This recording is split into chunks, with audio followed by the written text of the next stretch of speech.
Porque a separação é um recomeço, escolhe onde queres chegar e faz da viagem um caminho de crescimento para ti e para os teus filhos. Estas são conversas para semear bons princípios e romper padrões. Se és um pai ou uma mãe que deseja sinceramente ultrapassar a separação para viveres a tua parentalidade com integridade, responsabilidade e autenticidade, então vem connosco, define as tuas coordenadas, vais chegar onde ainda nem sequer consegues imaginar. Olá! Hoje vou estar à conversa com a Susana Rosa. A Susana é formada em Gestão e Marketing Digital, fundadora do projeto Economices e do programa Autêntica, co-criadora da Academia de Finanças Pessoais Femininas e da página Finanças no Feminino. Tudo formas de cumprir um único mesmo propósito: promover a literacia financeira das mulheres para que possam construir a sua liberdade. Nesta conversa, falámos sobre dinheiro nas suas mais variadas apresentações, enquanto problema e enquanto solução. Abordámos o empreendedorismo, o empoderamento e o desempoderamento, poupanças, criatividades, regulação e compensação emocional, decisões e poder pessoal. Pelo caminho, ficámos a conhecer também um pouco da história da Susana. Fica, vais gostar! Olá, Susana! Olá, me falam. Seja bem-vinda ao nosso podcast GP3S para um divórcio mais consciente. Obrigada pelo convite, é uma honra estar aqui convosco. Eu também estou mesmo muito contente de ter aqui, Susana. Eu vou-te seguindo também nas redes sociais. A tua energia e o teu power são assim super entusiasmantes e interessantes. E o tema também super importante. Obrigada. É preciso, não é? Sabes que eu acho que tu estás nas redes sociais só para trazer infelicidade, não é? Eu acho que o Facebook passa muito isso, o Instagram não tanto, não é? O Instagram é um bocadinho o oposto, mas nós temos de trazer esse entusiasmo às pessoas, não é? A dificuldade já existe no dia-a-dia delas. Sim, tu trazes mesmo, trazes quando trazes livros, trazes quando trazes informação, quando trazes dicas, vem sempre assim com mesmo muita energia, muito ritmo, esse sorriso assim, então é super interessante, sobretudo num tema que à partida podia não parecer assim tão luminoso, nem com tanta energia e tanto power associado, não é? Pois, não é o tema do dinheiro. A verdade é que o tema do dinheiro ele é um tabu, mas eu sinto que é um tabu precisamente por causa disso, não é? Eu vejo o dinheiro um bocadinho como a igreja antigamente, não é? Em que as missas eram dadas em latim, para que as pessoas, para que o tema continuasse a ser tabu e para que as pessoas sentissem que ali havia alguém que estava acima delas, não é?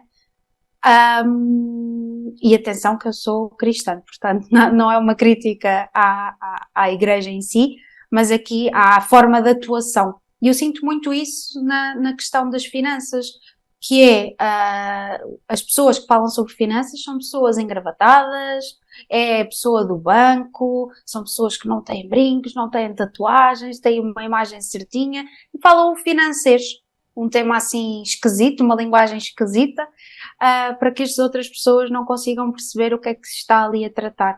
Então eu acho que é um desconstruir muito dessa imagem, não é? Eu claramente não visto fato. Às vezes ponho um blazer, mas é quando me apetece.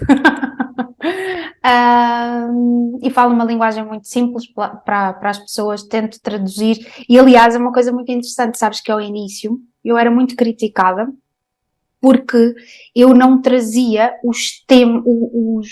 os nomes das coisas exatamente da forma como eles se chamavam, não é? Então, por exemplo, um ETF, que é um conjunto de ações, eu não lhe chamava um conjunto de ações, eu chamava-lhe uma cesta de composições de empresas.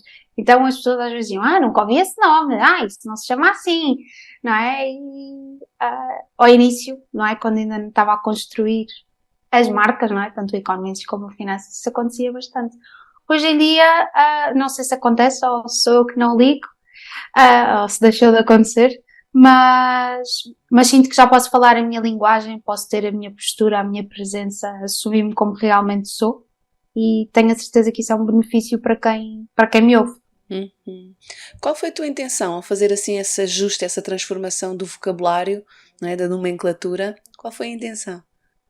Olha, sabes que é muito aquilo que eu sou, não é? Então o que não estava certo era o anterior.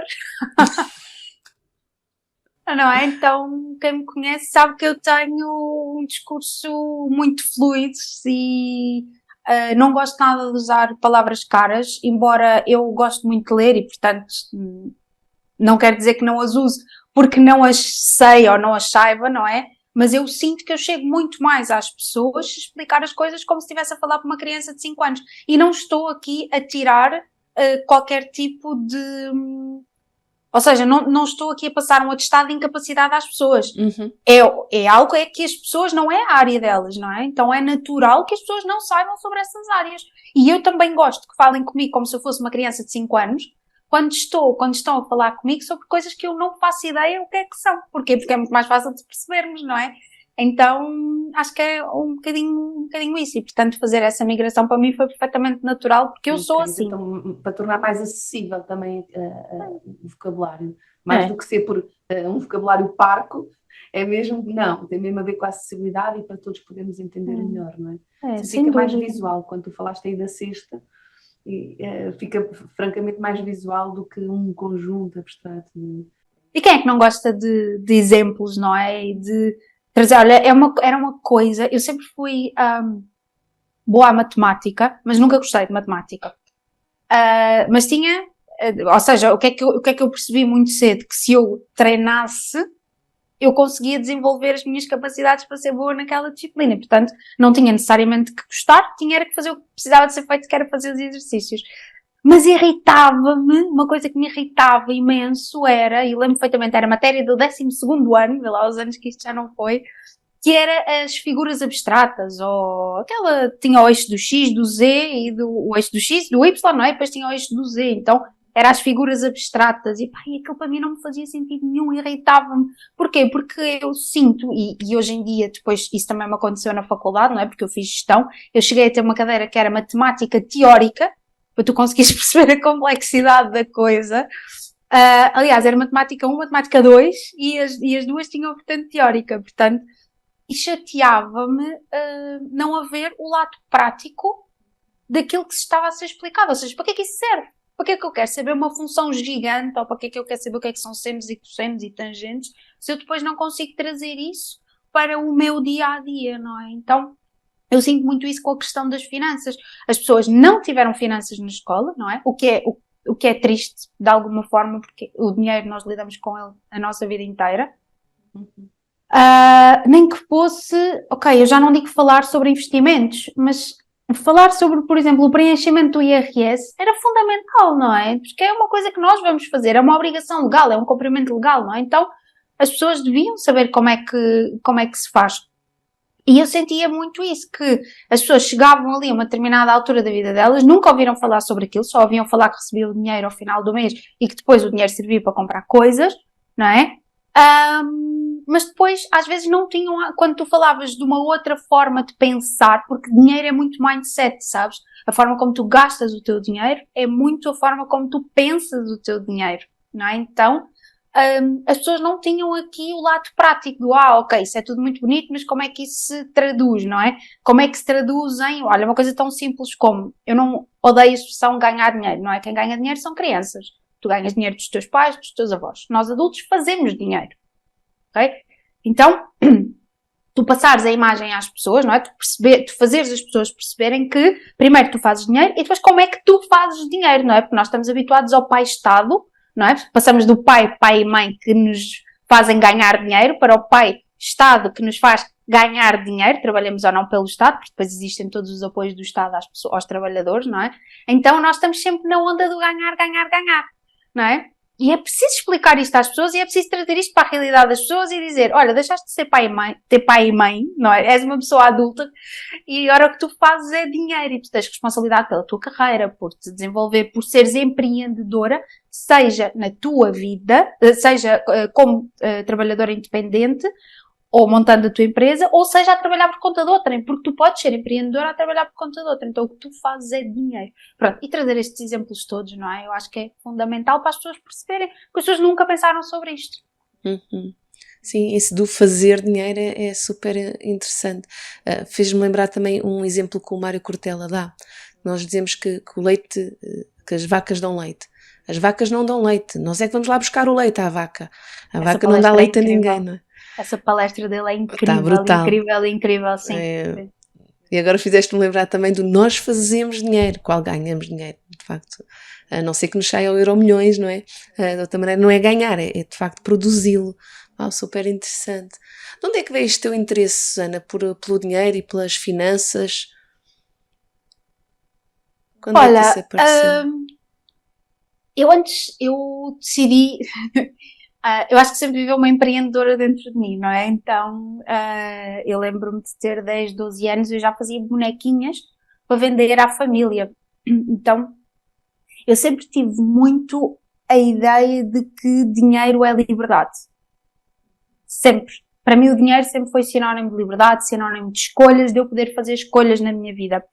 Então eu desde muito cedo eu comecei a trabalhar. Eu comecei a trabalhar com 19 anos, porque o meu pai não me deixou começar a trabalhar antes, porque entretanto chumbei no 12º, quando no Exame Nacional de Matemática, e depois ele dizia que, se tu fores trabalhar, vais deixar os estudos e já não vais voltar a estudar, então este ano não podes ir trabalhar, para o ano se quiseres vais trabalhar. E assim que ele me deixou eu fui. Eu não precisava. Na verdade, porque o meu pai pagava as contas todas, dava-me mesada, pagava-me a faculdade. E eu fui trabalhar e lembro perfeitamente, quando recebi o meu primeiro ordenado, cheguei ao pé do meu pai e disse-me, olha, a partir de hoje eu não quero mais mesada, porque eu sustento as minhas contas. O meu pai, mas não sejas totó. Deixa, o pai dá-te a mesada, não é mesmo? Tu acumulas as duas coisas. E eu, não, agora eu sou livre, não sei o quê. Livre. Quer dizer, o meu pai continuava a pagar o resto, tudo o resto, não é? Mas eu sempre tive muito esta vontade, este desejo de independência, este desejo de liberdade. Pronto. E sempre fui uma pessoa muito, o meu pai é uma pessoa muito organizada financeiramente, minha mãe também, e tenho exemplos na família. Aliás, eu não tenho exemplos na família de pessoas endividadas sequer, não é? Têm a dívida da casa própria, a maioria não tem sequer, e portanto eu tenho ótimos exemplos na minha família dos meus avós também, de pessoas organizadas financeiramente, e portanto sempre me foi muito passada esta ideia da poupança, não é? Poupar e ser ali comedida nos gastos.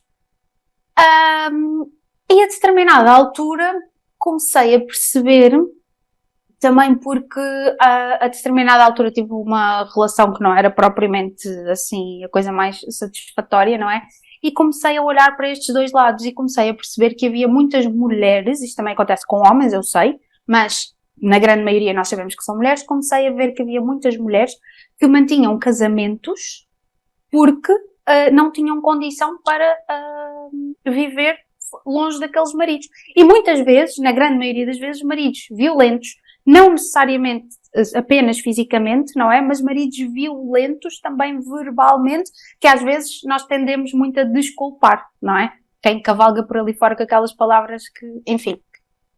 E eu comecei a perceber que eu não queria aquilo para a minha vida, não é? E o facto de eu já ter a minha poupança, de eu já ter o meu dinheiro, era maravilhoso, porque eu podia escolher o marido que eu quisesse. Depois, em termos emocionais, não foi necessariamente assim, não é? E eu acabei por fazer escolhas não maravilhosas, não é? Até a que tenho hoje, graças a Deus aprendi. Mas comecei a olhar para esta realidade que eu não tinha noção, não é? E também com o divórcio dos meus pais eu também percebi isso, não é? Também percebi que, embora a esse nível as coisas tenham corrido relativamente bem, os dois trabalhavam, não é? Então, foi, e não continuaram juntos por uma questão financeira, mas comecei a perceber que isso era uma questão, e que isso afetava muitas mulheres. E, pronto, entretanto, queria entrar no mundo digital, comecei a trabalhar por conta de outra e nunca me identifiquei com o mercado de trabalho, nunca, até porque trabalhei em grandes empresas também e não me identificava de todo com os taxas e taxinhos e tudo o resto. E percebi, não, olha, quero lançar, gostava muito de ter um negócio próprio, adorava. E na altura, quando conheci o meu marido, há 10 anos atrás, nós conhecemos e no mês a seguir estávamos a namorar e a viver juntos e estamos juntos até hoje, portanto foi assim super, super rápido. E ao fim de 3 meses de estarmos juntos, ele diz, mas se gostavas tanto de fazer isto, o que é que não fazes? Vai lá, faz. E eu fiz. E tive 5 ou 6 projetos que falharam na internet, nas mais diversas áreas, comida, decoração, raio que parta, não é? Então, tinha ali muita coisa e as coisas não funcionavam. Até que a certa altura eu parei para pensar, entretanto fui estudar marketing digital. porque achei que, ok, se eu quero desenvolver alguma coisa no digital, bora lá estudar marketing digital, e a determinada altura parei para pensar e disse assim, mas espera lá, o que é que eu sei que pode mudar o mundo, não é? Que é esta questão de o que é que para ti está errado no mundo que tu gostavas de corrigir. E para mim esta questão era gritante, não é? O que é que está errado no mundo? As pessoas não saberem gerir as suas finanças. Ok, a quem é que isto afeta? Em Portugal, sobretudo mulheres. Ok, é isto que eu vou fazer. Vou criar uma página de finanças pessoais para mulheres e vou ensinar tudo aquilo que eu sei. E na altura eu não fazia ideia sequer que existiam, que tipos de investimento é que existiam. Eu não fazia ideia de nada disto. Mas eu era organizada financeiramente e sabia que eu podia ensinar isto. Então agarrei na pós-graduação que tinha feito, não é? Agarrei também na minha formação de base, porque eu sou de gestão, tanto de licenciatura como mestrado. Portanto, consegui agarrar em todas estas coisas, no facto de também ser muito defensora dos direitos das mulheres, não feminista, ok, mas muito defensora também dos direitos das mulheres. Juntei isto tudo e pum, não é? Como se costuma dizer, puf, fecha o choca-pique. E acabei por criar o Economices na altura. E foi assim que tudo surgiu. Uhum. Achei curioso tu teres, na tua história, teres passado também pelas coisas que falharam. Às vezes na nossa história temos tendência a saltar o que falhou e irmos só para aquilo que funcionou. Mas sabes que o que falhou é que me fez perceber uma data de coisas para ter funcionado. Eu costumo dizer que quando o Economists nasceu, ele já nasceu para ser empresa. Então, ele não nasceu como aquela coisa que muita gente diz, não é? Vem para a internet e diz assim, não, eu quando comecei eu não tinha objetivo nenhum, eu queria só partilhar o meu conhecimento com o mundo. Que na verdade, é assim, eu acho isso um bocado ridículo, porque se tu estás a partilhar o teu conhecimento com o mundo, é porque tu queres ser líder, não é porque tu queres ser vista, é porque tu queres ter um impacto. Então, se tu queres ter um impacto, isso chama-se criar um projeto, não é? Isso chama-se criar um negócio. Então ninguém começa na internet, se não falas com os teus amigos, explicas para os teus amigos, não é?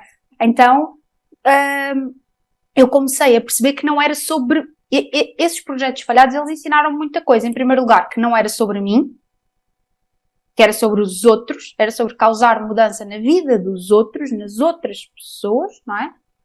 Depois eu comecei a perceber que se eu queria ir para o digital, eu tinha que perceber do digital, então bora lá estudar, e na altura não havia os cursos que existem hoje de marketing digital. Na altura havia a primeira pós-graduação de marketing digital, que era única praticamente, havia numa ou duas faculdades, e eu decidi ir porque se eu queria eu precisava de fazer aquilo. Isto foi há 10 anos atrás. Não é? Então, ou seja, o falhar, não é? Fez-me perceber que quando eu lancei o meu negócio, ele já iria nascer com um negócio, com um plano, com uma estratégia. O que é que eu ia vender, o que é que eu não ia vender. Claro que depois muita coisa mudou, mas foi isso que me fez chegar ali e conseguir criar de facto alguma coisa e alguma coisa com valor para as outras pessoas. Uhum. Então é importante, não é? Essas aprendizagens que vamos tirando das coisas que correm menos bem ou que correm... Que falham mesmo. Outras que falham mesmo, redondamente, não é? Há umas que não falham redondamente, vão só falhando, mas depois aquilo, não vale a pena manter. E outras são assim mesmo grandes espalhanços. Mas o que se pode aprender daí? Eu adoro falhar. Ainda hoje eu falho muito. Ainda hoje eu falho muito e acho maravilhoso, sabes? Tenho a sorte, graças a Deus, eu acho que isso também tem muito a ver com o facto de eu trabalhar, de eu fazer aquilo que eu gosto, não é? Eu hoje em dia, para além do meu projeto na área de finanças, eu também tenho um projeto na área de desenvolvimento pessoal. Então eu tenho a sorte de trabalhar com as duas áreas que para mim são as áreas que me fazem brilhar os olhos. E, portanto, quando eu sou muito criativa e gosto muito de estar a criar novos produtos e de perceber se isso funciona para as pessoas. E portanto ainda hoje em dia eu falho muito. Crio alguma coisa, ok, isto não funcionou. É que eu já nem consigo, lá está, não é? Quando uma coisa nos bate muitas vezes, a determinada altura ela já não nos magoa, não é? Eu já nem fico magoada com isso, eu já consigo olhar para uma falha sob um prisma 100% positivo, porque dali eu aprendi alguma coisa. Deu trabalho? Deu, mas ainda bem, sabes? Eu percebi que as pessoas não querem aquilo, eu percebi que o público não é aquele, eu percebi que eu preciso de acrescentar ali outra coisa qualquer, Então, eu acho maravilhoso nós podermos falhar. E nós falhamos muito mais do que acertamos. As pessoas nem têm a consciência disso. Também acredito. A não ser quem não arrisca. Quem não arrisca não falha também, não é? Mas não sei se esse não é um dos maiores falhanços, o não arriscarmos. Estava aqui a pensar, é giro, não é? Porque se fizermos qualquer coisa com o foco no processo, mais do que no resultado, aconteça o que acontecer, o processo está a ganho. Sempre. O resultado até pode ser a seguir, lá está, o falhanço, ou assim um ganho que não justifica o esforço, o que for. Mas o processo, o que ganhamos com o processo já ninguém nos tira. Isso é nosso, isso não há mesmo hipótese nenhuma. E quando acertas à grande, sabes? É o que eu acho. Quando acertas com impacto, com retorno financeiro, com um sentimento de realização, acertas com tudo. Então, deixa falhar. Tá giro. Olha, e porquê que é para as mulheres mais difícil ou tem sido menos natural ligarem-se a este tema do dinheiro? Porquê que as mulheres estão mais constrangidas financeiramente do que a maior parte dos homens? Porquê que nos acontece isto? De onde é que vem esta nossa condição? Olha, tantos motivos, sabes? Mas eu acho que o principal motivo, e é um erro nós pensarmos que as mulheres não sabem gerir bem dinheiro, porque as mulheres eram as gestoras do dinheiro da casa, não é? O marido ganhava o dinheiro, dava aquela parte às mulheres, isto no tempo das nossas avós, infelizmente ainda de muitas das nossas mães, mas o marido dava o dinheiro e a mulher é que geria o dinheiro da casa, fazia as compras, comprava tecidos para cozer, fazer roupas para os filhos, para os maridos, para elas, não é? Então eu tenho muito este exemplo das minhas avós,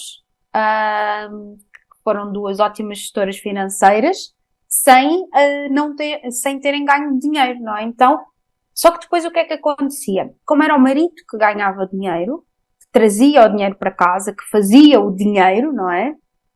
O que acontece é que quando era preciso tomar decisões importantes, a mulher nunca estava envolvida, não é? Era preciso comprar a casa. Oh meu Deus, a mulher não tem nada a ver com a decisão de comprar a casa, nem quanto é que vai gastar, nem quanto é que não vai gastar, nem se vamos recorrer empréstimo, se não vamos recorrer empréstimo. A mulher não tinha palavra nestas decisões, não é? E o mesmo acontecia com tudo. Onde é que vamos investir o dinheiro? Se era para investir no negócio, se era para investir, sei lá, em alguma aplicação financeira. Então a mulher sentia-se muito, sente-se ainda, não é? Ainda estamos aqui a viver um bocadinho a carga das gerações passadas, sente-se muito desempoderada quando é a hora não de gerir o seu dinheiro, mas de gerir outras questões para além da gestão financeira da casa. E depois também o que é que aconteceu? Entretanto a mulher saiu para a rua e foi fazer o seu dinheiro também, não é? E quando a mulher começou a fazer dinheiro, de alguma maneira, ela sobrelevou-se e percebeu, não, espera lá, agora eu também faço o meu dinheiro e, portanto, eu vou fazer com ele aquilo que eu quiser. Então eu vou gastar naquilo que eu quiser, eu vou gastar naquilo que me dá prazer, eu vou gastar um bocadinho à louca, não é? Sem refletir muito sobre isso, porque este dinheiro é meu. Okay? Então, por exemplo, no casamento dos meus pais, eu sempre me lembro de ser o meu pai que pagava, os meus dois pais trabalhavam, não é? O meu pai e a minha mãe, mas era o meu pai que pagava as contas e a minha mãe gastava o ordenado dela, não é? E acho que isto começou a acontecer com muitas mulheres. E a determinada altura nós perdemos aqui um bocadinho a mão, não é? Porque começámos a gastar da forma que nos apetecia, ainda não tomávamos as outras decisões estratégicas relativamente ao nosso dinheiro e estávamos aqui muito desempoderadas. Hoje em dia, nós começamos a ver aqui uma grande mudança de paradigma, até porque, mesmo com a questão dos divórcios, não é? Muitas mulheres têm que gerir o seu dinheiro e agora começam a olhar e pensar assim, eu tenho que, primeiro, gerir bem o meu dinheiro, não posso gerir como eu quero à louca, portanto, eu tenho que fazer as minhas escolhas e saber quando eu opto por uma coisa, eu abdico de outra e, portanto, eu vou gastar o meu dinheiro naquilo que me dá prazer, no que não me dá prazer eu vou escolher não gastar e depois, para além disto, eu quero também começar, eu acho que as mulheres começam muito por isto, de o que é que eu vou ensinar aos meus filhos, não é? Então, eu quero fazer a poupança do meu filho, começaram por aí, não é? Eu quero fazer uma poupança para o meu filho, depois quando ele for para a faculdade, ou quando ele quiser comprar um carro, e depois começaram a perceber, ok, então mas isto agora não está a render nada, como é que eu posso começar a trabalhar o meu dinheiro? E aí as mulheres tiveram que procurar casas sozinhas, muitas vezes comprar casas sozinhas, começar a gerir o dinheiro em casa de uma forma mais racional, e então, eu sinto que neste momento nós estamos a passar por isso, não é? Também pela envolvente, não é? Pelas questões que tivemos, não é? Agora grande inflação, e outras questões que foram surgindo e que a mulher também foi levando pancada de um lado e do outro e foi-se começando a perceber determinadas situações e hoje em dia quer saber mais, quer fazer mais, mas há uma coisa muito curiosa e acho que é por isso que o Finanças tem tanto sucesso, que é as mulheres não querem fazer disso uma profissão. Querem gerir bem o seu dinheiro, querem investir bem o seu dinheiro, mas não querem estar ali a olhar para ver o seu dinheiro crescer, ou ali a analisar empresas, ou ali a perder muito tempo com aquilo, porque a vida delas continua muito atarefada e, portanto, elas querem soluções práticas. Então, isso também é muito interessante hoje em dia. Sim. Olha, quando estava-te a ouvir falar, estava-me a ver assim à imagem várias famílias, de tipologias de famílias, não é? E achei curioso, de facto, como as mulheres têm sido sempre, assim, grandes gestoras financeiras domésticas, não é? Da organização doméstica, da empresa familiar, no sentido da nossa casa, da nossa família, e isso acho que está assim, de uma forma geral, a maior parte de nós tem muito desenvolvidas essas competências. Nós chegam-nos, às vezes, mulheres que acham que estão dependentes financeiramente dos maridos, porque de facto têm um ordenado muito mais baixo que o marido, francamente mais baixo, às vezes metade, outras vezes até 1/3 do que o marido ganha, e que acham que com o divórcio vão perder imenso poder de compra, e depois têm surpresas incríveis, como afinal têm mais espaço financeiro do que tinham quando estavam casadas, e que afinal andavam a pagar muito mais contas do que tinham noção que pagavam. Mas a ideia de que era o marido que suportava financeiramente a família, de alguma forma, criava assim um nevoeiro sobre a realidade. Muitas delas eram elas que sustentavam a casa praticamente sozinhas. E não tinham percepção disso. E é muito impressionante. Não tinham mesmo percepção disso. E então quando se separam, ao contrário do que a maior parte das vezes, muitas vezes acontece, que é perde-se poder financeiro, há muitas mulheres a ganhar poder financeiro quando ficam sem o encargo que os maridos lhes traziam. E falaste aí de outra coisa também muito importante, não é? Outro flagelo ainda da nossa sociedade que está associado ao facto de, para as mesmas profissões, as mulheres ainda receberem menos do que os homens, não é? Então ainda temos essa desigualdade salarial que infelizmente também desempodera as mulheres. E depois temos uma coisa que é o facto das mulheres serem mães, que é tem um lado positivo, tem um lado negativo, não é? Infelizmente nós irmos para casa de baixa e tudo mais, muitas vezes não é visto de forma positiva pelas empresas onde trabalhamos e quando regressamos perdemos tempo de carreira, não é? Então também temos essa questão, portanto aí também ajuda a não só nós termos ordenados mais baixos, mas também nos sentirmos desempoderadas, não é? E também sentirmos que o nosso ordenado não é suficiente, não é? Aquilo que estavas a partilhar. E depois a determinada altura, às vezes, quando vamos ver, quando nós assumimos as rédeas da situação, e porque nós somos melhores gestoras financeiras do que os homens, conseguimos perceber, não, peraí, que afinal chega, não é? E depois, entretanto, também há, não é? Nos divórcios, não sei ao certo, mas também há os apoios depois que os maridos dão aos filhos, não é? Se a mulher ficar com os filhos, então a mulher depois também faz as tripas de coração, agarra ali as coisas, mas faz acontecer, não é? E percebe que, não, para lá, afinal eu estou empoderada, afinal eu posso tomar as minhas decisões. Sim, sim, sim. Isso acontece, a pensão de alimentos costuma acontecer quando a residência das crianças fica só junto da mãe ou só junto do pai, portanto fica junto de um dos progenitores e o outro paga uma pensão de alimentos para suportar, ajudar a apoiar as despesas que as crianças têm, os encargos que trazem à família, mas a tendência tem sido cada vez maior das residências alternadas, em que as crianças vivem metade do tempo com um, metade do tempo com outro. E geralmente nesses casos não costuma haver lugar para pensão de alimentos. Pronto, por outro lado, também na verdade se os miúdos estão menos, também há menos essa despesa, também a realidade também é essa. Enfim, mas mesmo do ponto de vista das pensões de alimentos continua a haver assim alguns desequilíbrios, nos dois sentidos, Susana. Vejo mulheres a terem que fazer das tripas de coração com uma pensão de alimentos de 80 euros, conseguir sustentar a família e os miúdos, e vejo o contrário, mulheres que quase que vivem suportadas por pensões de alimentos gigantescas, que é como se fosse quase que um género de um ordenado, e que me parece que tem assim um lado bastante sombrio. À partida pode ser espetacular porque, olha, é um alívio financeiro, tem ali aquela bolsa de oxigênio que entra sem eu ter que produzi-la, não é? Eu não preciso de fazer esse dinheiro, mas na verdade depois fica ali uma dependência brutal entre aquelas duas pessoas e que faz-me pensar no contrário do que tu estavas a propor, que para ti o dinheiro é a liberdade. Eu vejo famílias nestas circunstâncias do divórcio, e não só, porque na verdade esta dinâmica financeira já existia antes do divórcio, de dependência em que o dinheiro não é uma liberdade, o dinheiro é uma prisão. Isso é.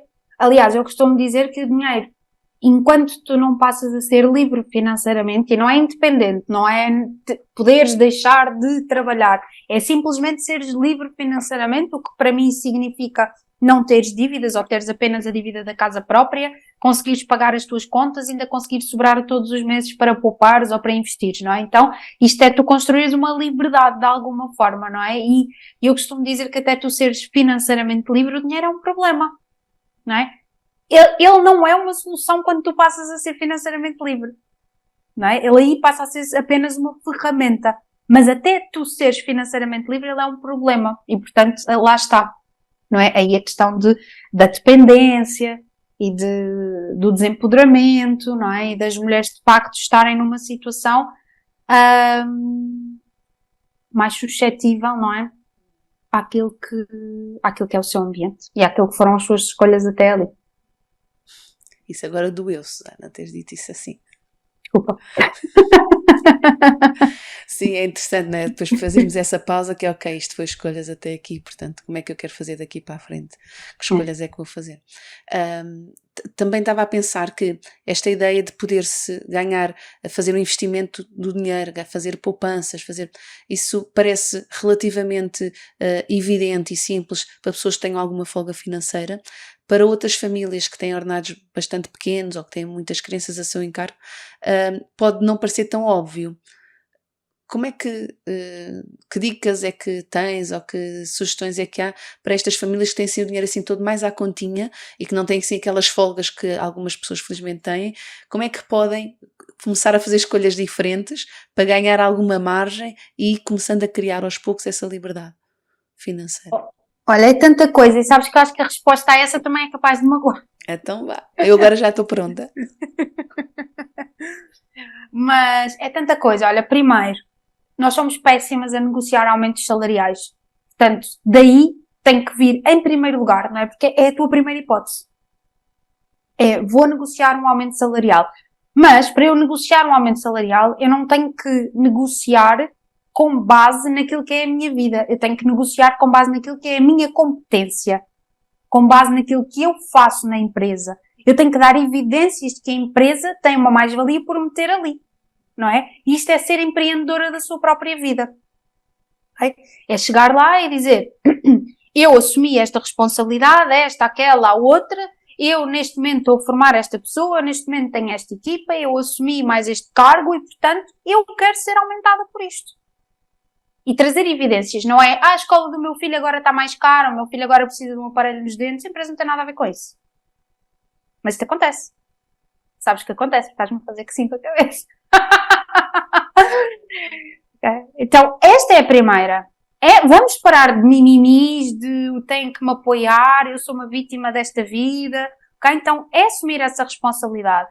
Em segundo lugar, eu vejo muita gente a queixar-se. Eu odeio aquilo que faço. Eu já não posso com o meu chefe. Eu já não posso com os meus colegas. Amiga, vai lá e muda. Sabes? Vai lá e muda. Procura outro trabalho. Eu não tenho competências. Vai desenvolver as competências. Okay? Depois, tens outra questão que é fazer mais dinheiro para além daquilo que tu estás a fazer atualmente. Eu não tenho tempo. Essa desculpa também é maravilhosa. Não tens tempo, faz em casa. Sabes? Tens que estar a olhar pelos teus filhos, agarra e engoma roupa em tua casa. Enquanto estás a olhar para os teus filhos, estás ao mesmo tempo a engomar roupa. Vai ser uma fase da tua vida. Não vai ser assim para sempre. E se calhar num ano, se trabalhares bem, vais estar muito mais tranquila, vais estar muito mais folgada.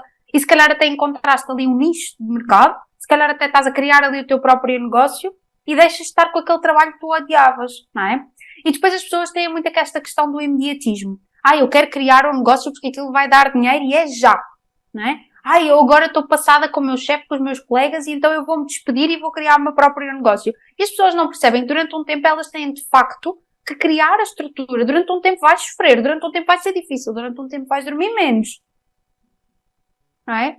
Mas não há outra solução para as famílias que têm pouco dinheiro. Quando tu tens pouco, imagina, tu recebes um ordenado, ou tu e o teu companheiro, não interessa. Entra dinheiro que alguém fez lá em casa, não é? Tu podes cortar, mas o cortar tem um limite. E quando tu chegas a esse limite, é preciso fazer mais. Não há outra solução. Yeah. Sabes? Não há outra solução. E ou tu assumes a responsabilidade de o fazeres, ou tu choras em cima daquilo que é a tua miséria. E a questão é difícil ir fazer mais dinheiro? É. Mas é muito mais difícil viver sem. É muito mais difícil ter dívidas para pagar. É muito mais difícil tu saberes que se amanhã a tua máquina de roupa avariar, tu estás feito ao bife. Então tudo é difícil. A questão é que difícil é que tu vais escolher para a tua vida. E as pessoas precisam de assumir esta responsabilidade, de sair do lugar de vítimas e vir para o lugar de responsabilização. E essa é a melhor dica que eu posso dar a quem neste momento sente, mas eu estou ali mesmo à justa, mas eu já não tenho tempo, a desculpa de já não tenho tempo, já ninguém aguenta. Não tens tempo, faz mais tempo, delega, não é? Faz as coisas funcionarem de outra maneira, toma escolhas, elimina coisas da tua vida. Nós fazemos tanta coisa na nossa vida que não serve para nada, não é? Olha, a minha mãe limpa a casa dela todos os dias, eu já lhe disse, estás a perder anos de vida. Mas eu gosto e não sei o quê. Mas eu agora estou a dar este exemplo e estou-me a rir. Mas há muita gente que faz isto. Não é? Há muita gente que não organiza. Passo no supermercado todos os dias. Se estás a passar no supermercado todos os dias, estás a perder tempo na tua vida. Olha para a tua vida de forma estratégica. Olha para a tua carreira de forma estratégica. Desculpa. Pronto, um bocadinho. Não, um bocadinho, mas tu fizeste-me ter imensos insights, sim, doeu um bocadinho. Percebo o que queres dizer com os mimimis, sim, há já aqui uma retórica, uma narrativa que temos muito preparada para justificar essa falta de visão, essa falta de vontade de arregaçar as mangas e mudar, porque não é por falta de esforço, porque as pessoas estão muito em esforço, as pessoas em esforço estão, achei piada a pôr isso assim, não é? É qual é o difícil que vais escolher, não é escolher entre o fácil e o difícil, não é isso que se está a pôr, é escolher entre um difícil e outro difícil, qual é o difícil que tu queres. Achei curioso porque isso também me fez lembrar o que se passa muitas vezes nas famílias que nos chegam, mães ou pais, às vezes vem mãe, outras vezes vem pai, outras vezes vem os dois, que é difícil a ideia e a possibilidade de separar, mas também é difícil a ideia de manter esta relação que não me serve. E então qual é o difícil que eu vou escolher, não é? Sabendo que ambas vão ter sempre grandes desafios e ambas vão implicar alguma coisa da tua parte, menos que tu, pelos vistos, não estás a querer tanto lidar com ela. Achei curioso isso.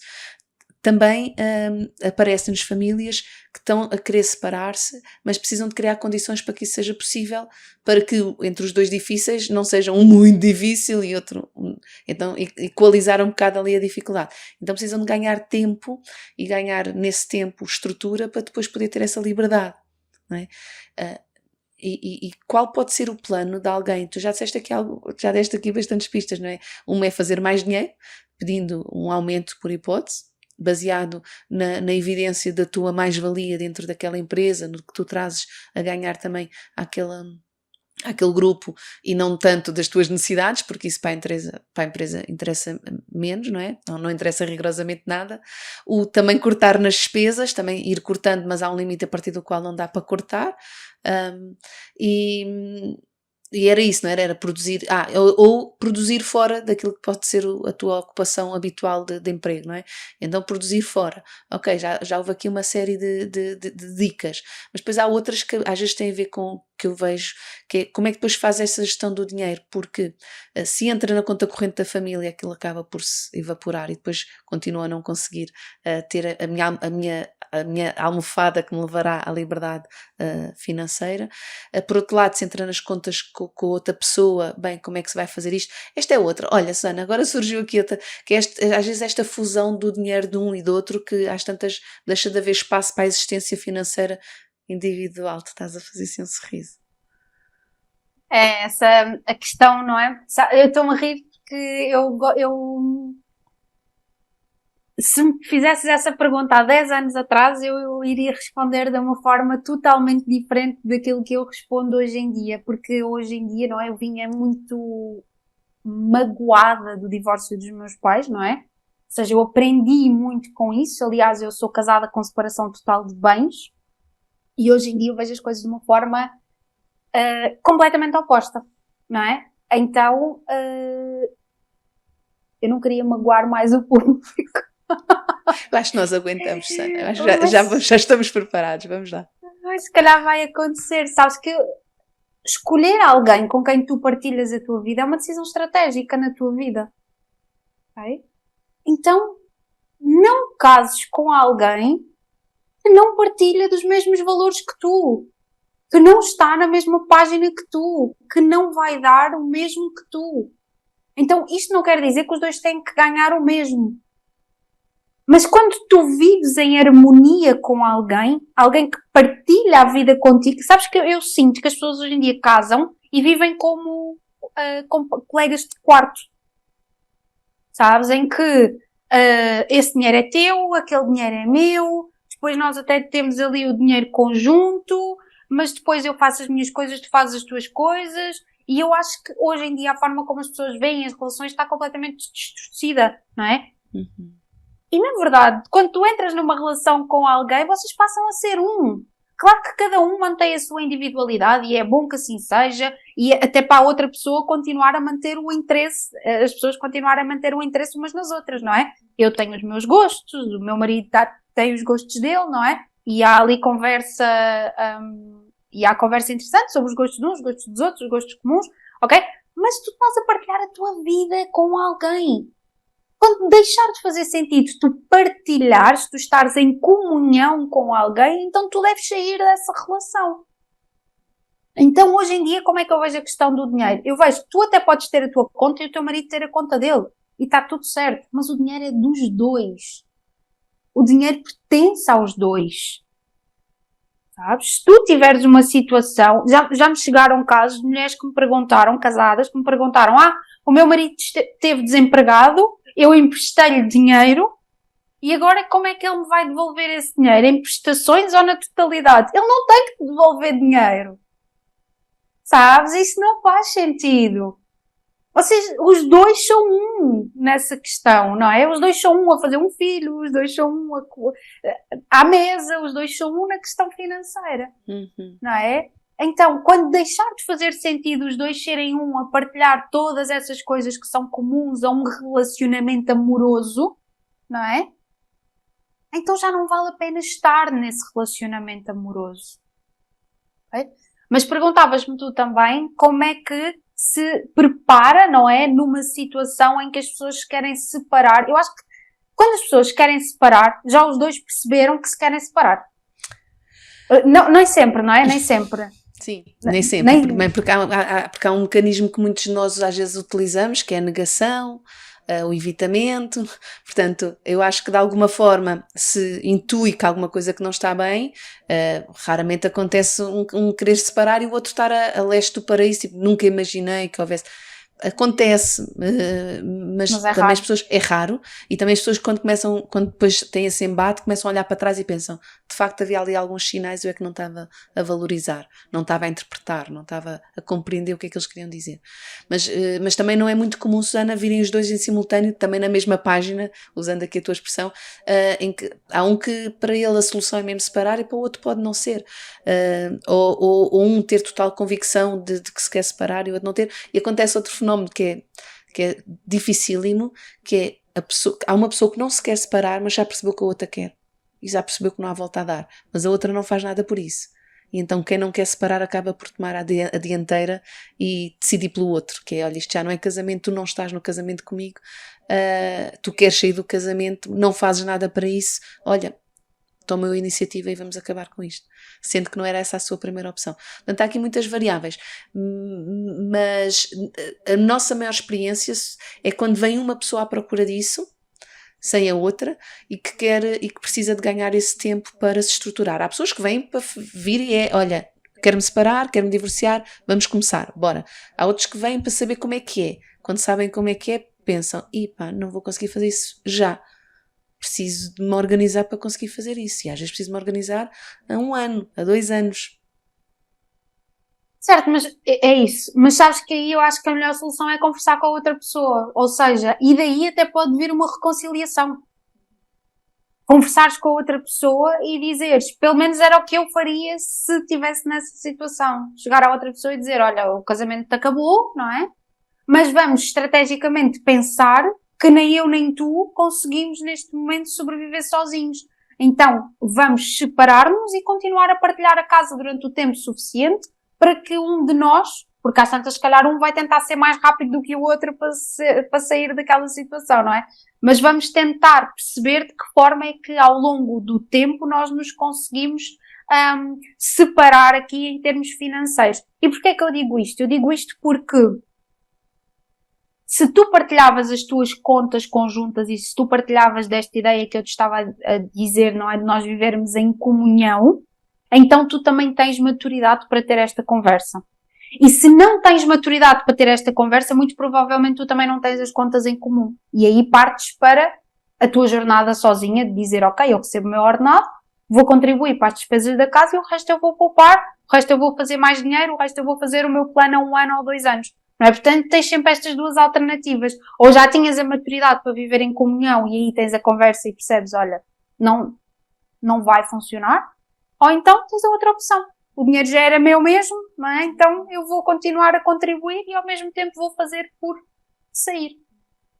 E não existe, não dá para fazer, não há um investimento que nós possamos fazer e que nos vai dar o dinheiro mais rápido, não há uma poupança que nós possamos fazer e que nos vai dar essa solução mais rápido. Eu acho que aí é muito olhar para o dinheiro de uma forma criativa.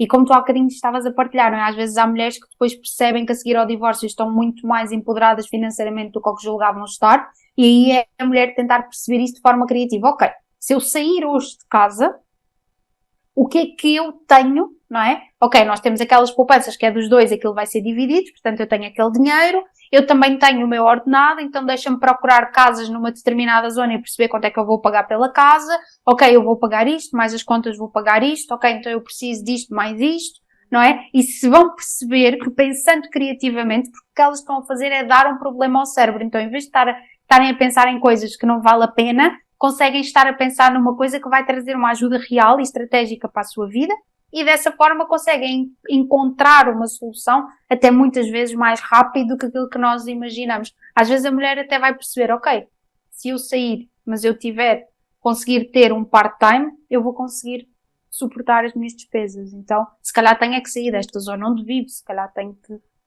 Mas é o pensar criativamente sobre o dinheiro é muito importante. Sim, essa às vezes é um dos handicaps e é um dos bloqueios a essas tomadas de decisões criativas, que é conseguir-se ver e projetar numa vida diferente da que tem. Então continuamos a projetar numa casa idêntica, numa rotina idêntica, num carro idêntico e nem sempre é fácil que é, olha, esquece, apaga. Isso não vai continuar a acontecer, vais ter que pensar mesmo numa coisa alternativa. Tu chamaste-lhe criativa, há quem lhe chame downgrade, há quem lhe chame uma série de outras coisas. Acho que criativa é mais interessante, porque abre espaço, olha para isso mesmo, para criar e não estar agarrado. Mas muitas vezes as pessoas ficam agarradas a isso, ao que a vida era. E como é que eu agora posso continuar a ter a vida que era, sendo que é outra? E então isto é assim, um nó cego que se está a dar, não se consegue desatar esta situação, não é? E é natural, não é? Uma pessoa que está a sair de um divórcio, eu graças a Deus nunca passei por nenhum, mas imagino que seja até por aquilo que conversei muito com o meu pai sobre isso na altura, e ele sempre me disse que mesmo que já não haja amor, é uma situação muito difícil, é uma situação muito dolorosa, é muita mudança, então eu nem quero imaginar, não é, aquilo que a pessoa já está a sentir nesse momento e depois ainda ter que ir arranjar esta criatividade, mas sabes que muitas vezes é na dor, no bater no fundo do poço, não é, que nós vamos encontrar o motivo pelo qual vamos fazer as coisas diferentes, pensar de forma criativa. Então, mas eu imagino a dificuldade que é tentar ter esta clareza numa situação que já de si é difícil, mas é a solução. Sim, sim. É porque emocionalmente estamos mais toldados e então perde-se essa perspectiva toda. Achei curioso, Susana, tu falaste aí em várias questões que nós chamamos são os pilares do divórcio consciente. Uma delas é as decisões informadas. No fundo, aquilo que tu estavas ali a dizer, olha, temos estas contas, que dinheiro é que tenho, que dinheiro é que vou ficar, onde é que eu posso, o que é que eu faço com isto, onde é que eu posso procurar uma casa que tenha um valor que seja acessível para mim, o que é que eu posso fazer? Portanto, tomar decisões informadas, o que é que está ao meu dispor, o que é que eu vou conseguir fazer, não é? E para nós isso é super, super importante e é dos pilares para um divórcio consciente. Depois a maturidade que tu falaste, não é? Ou temos maturidade ou não temos maturidade. A maturidade, nós não lhe chamamos propriamente maturidade, mas no fundo são sinais de maturidade, que é conseguir ser intencional, conseguir sair da reatividade, não é? E conseguir, separar alguma coisa é o que eu estou a sentir, outra coisa é o que eu preciso de pensar, e uma coisa é o que aconteceu entre nós enquanto casal e que não funcionou, outra coisa é esta empresa que é a nossa parentalidade e que vai seguir em frente, e portanto como é que vamos fazer? Portanto, sair dessa reatividade, e depois a regulação emocional, porque também muitas vezes é na desregulação emocional que tomamos decisões que nos prejudicam e que também muitas vezes gastamos dinheiro, não é?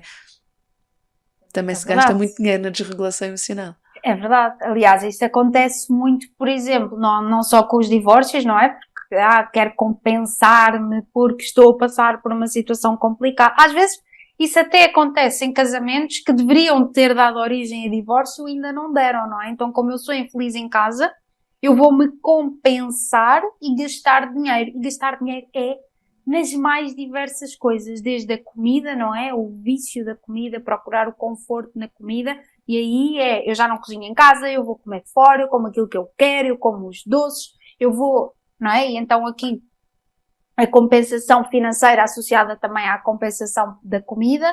Tens também a compensação do agora vou-me pôr linda, maravilhosa, comprar as roupas todas que eu quero, que é para mostrar ao mundo que eu estou bem, não é? Então também aqui esta fuga. Mas isto acontece não só no divórcio. Isto acontece também, por exemplo, com as mulheres, quando as mulheres trabalham muito, muito, muito, trabalham muito em alguma coisa que não gostam e, portanto, se compensam também desta forma financeira, não é? E outra coisa, isto não acontece, curiosamente, só com as pessoas que ganham pouco e que recorrem, por exemplo, ao cartão de crédito. Isto acontece com pessoas que ganham muito e que mesmo assim ainda conseguem ter uma dívida associada a todas estas compensações que têm a necessidade de fazer, não é? Então ainda mais numa questão de divórcio. E as pessoas podem, na verdade é uma situação difícil, as pessoas podem e devem compensar-se, mas têm que procurar outras formas de se compensar, não é? E se calhar ir ao ginásio, porque tem ali uma dupla vantagem, não é? De queimar de toda aquela raiva e ao mesmo tempo também trazer maior bem-estar, não é? Para a sua vida. É procurarem alternativas. Olha, vou pagar um serviço de streaming e vou ver as séries todas que existem no serviço de streaming. Sim, ou caminhadas, apanhar sol é super importante nessas fases. Apanhar mais sol, consumir menos açúcar, porque depois dá ali picos glicémicos tramados que depois também aumentam ainda mais a sensação de infelicidade, de irritabilidade, de zanga. O sol faz muito bem, apanhar sol, enraizar, andar descalço na areia, assentar num jardim. Portanto, também são coisas que são simples, que não gastam dinheiro e que podem ser assim uma grande ajuda também, não é? É uma grande compensação. Sim. E também procurar então essa informação. Tu tens 2 projetos, não é? A Economists e que tem um livro. Sim, o Economists tem um livro. A Economists, eu estava aqui a te fazer assim uma cena com inglês, é meu Mises que é de Deus. mulheres. Pois, tão giro, Economists. Tão giro. Tudo começou assim, não é? Começou com o Economists, entretanto fui convidada para escrever um livro, o livro Economists, não é? Tem o mesmo nome. E, portanto, quem quiser aproveita, é um livro sobre a organização financeira. Eu escrevi-o para ser intemporal, então foi escrito antes da crise, mas hoje em dia continua super atual, porque são as bases, não é? Os pilares da organização financeira, eles estão todos lá. E depois, juntamente com a minha sócia, a Inês, criámos o Finanças no Feminino, que é uma página dedicada a mulheres. Já o Economists era, não é? Portanto, o Finanças no Feminino também o é. Na verdade, o Economists neste momento está um bocadinho adormecido, estamos muito ali pelo Finanças. Temos muitas mulheres connosco, já ajudámos muitas mulheres em termos de investimento. Temos na nossa comunidade mais de 700 mulheres atualmente, portanto, Umas vêm e outras vão, mas neste momento temos connosco 700 mulheres, para além dos outros cursos todos que temos. Então é verdadeiramente incrível poder criar este impacto no mundo. E neste momento tenho outro projeto também, em nome individual, que é o programa tem em especial um programa, que é o programa Autêntica, que é um programa de autoliderança e organização pessoal, porque depois também comecei a perceber que quando nós mudávamos uma área da nossa vida, nós mudávamos todas as outras áreas, e eu queria muito ter tirado psicologia, na altura não tirei, porque fui aconselhada a tirar gestão, não é? Psicólogas iam para o desemprego, hoje em dia sei que é completamente diferente, e portanto consegui fazer a minha certificação como coach, neste momento, já terminei, e estou neste programa a ajudar as pessoas, todas as mulheres, a se autoliderarem, a serem organizadas para construírem a sua vida de sonho. Então, hoje em dia eu tenho uma grande sorte, que é poder trabalhar naquilo que eu chamo da minha pirâmide da liberdade, que começa com o dinheiro, depois vem com o empreendedorismo, e então aí estou muito no finanças a trabalhar estas duas áreas. E depois temos a questão do tempo e de viver uma vida intencional, que eu trabalho neste meu segundo outro projeto e que para mim são as ferramentas fundamentais para criarmos uma vida com mais liberdade. Uau! Olha, Susana, eu vou deixar os links todos da informação que acabaste de dar, das páginas, aqui na descrição do nosso podcast, do nosso episódio do podcast, para as pessoas rapidamente poderem ir lá procurar informação. Tenho a certeza que vai ser assim mesmo muito útil. Obrigada! Olha, obrigado eu, Susana, gostei tanto, doeu às vezes um bocadinho, mas foi mesmo muito bom, obrigadíssima. Olha, espero que as pessoas não me odeiem. Acho que não. Depois disto, mas sabes que, por acaso, as pessoas atribuem muito esta característica da transparência, sabes? Eu não sou capaz de dizer uma coisa que eu não penso, e às vezes fazem-me essas perguntas difíceis, não é? Que eu sei, e eu sinto que há muitas pessoas que respondem de forma a parecerem politicamente corretas, e eu odeio essa questão do politicamente correto, não é? Eu acho que nós temos que pôr o dedo na ferida e dizer, não é assim, sabes? Não vale a pena estar a pôr paninhos quentes, é para agir, é para fazer. Então eu peço desculpa se eu ofendi alguém, ou se de alguma forma, por não ter passado por alguma situação, posso ter melindrado alguém, mas essa nunca foi a minha intenção. Faço aquilo que é a minha experiência, não é? Exato. E portanto, olha, foi um prazer estar aqui. Espero mesmo, se puder ter contribuído para a vida de alguém, ter dado aqui alguma dica que alguém tenha agarrado e que tenha feito sentido para si, já me deixa muito feliz. Sim, esperemos que sim. Olha, as pessoas também podem entrar em contato connosco, mandar essas mensagens, se a Susana trouxe impacto ou não, se deu alguma dica importante para ti, podem também deixar nos comentários do podcast. Nós vamos partilhar com a Susana com toda a certeza. E olha, mesmo muito obrigada, adorei. Obrigada, eu também.